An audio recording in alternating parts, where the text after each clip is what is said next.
My description of a panic attack is your heart starts racing, your mouth gets dry, everything around you is just going at 100 miles an hour, and it's really not nice. You actually feel like, you're going to die.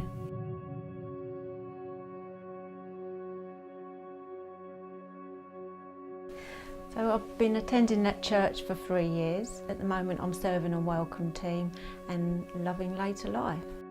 Before I came to know Jesus, my life was very much different to what it is now.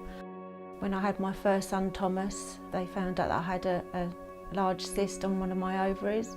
So just after his birth I had to go back in and have surgery to remove that.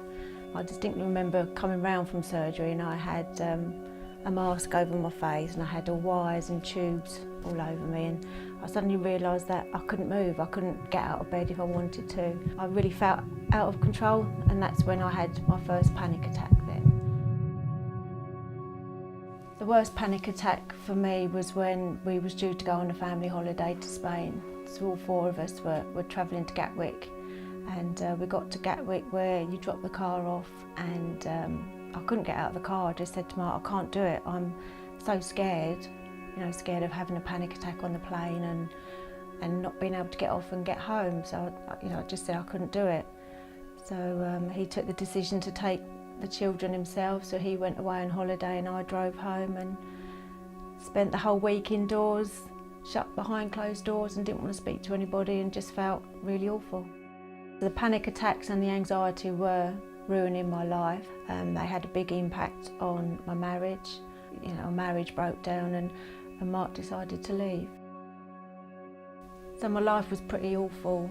I'd never plan anything, would never organise anything. Wasn't really living, I was just existing. It was just me and the 2 boys on our own, and we'd been on our own for about 2 years. And life was a real struggle. It was hard to get up in the morning, and at night I'd find that I'd be going to bed and I'd be crying. And one morning when I got up, just remember really, really crying and just thinking, oh, I just, can't do life. And I just remember sitting there and just putting my hands up and just saying, God, help me, please, I just can't do this anymore. And that's when I heard a voice saying, you need to go to church, you need to come to church.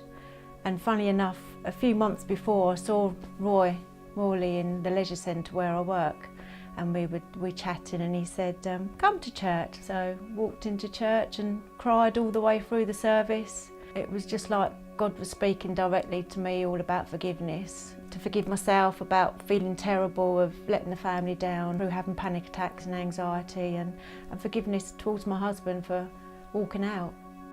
So my life now has more of a purpose and a meaning to it.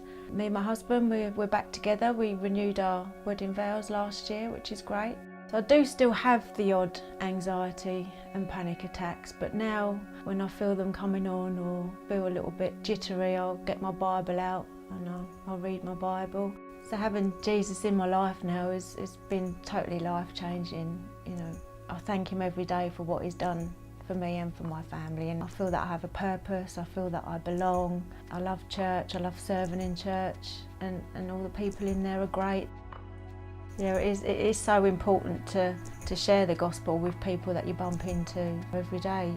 You don't know what battles they're fighting themselves, and this person might not know who God is, but it might just sow that little seed to somebody to come into church. I mean, like Roy did, he didn't know whether I was a Christian or not. He was just asking me how I was, and said, yeah, come along to Net Church, we'd love to see you. So that's probably, he's the reason why I came along to Net Church, because he sowed that seed.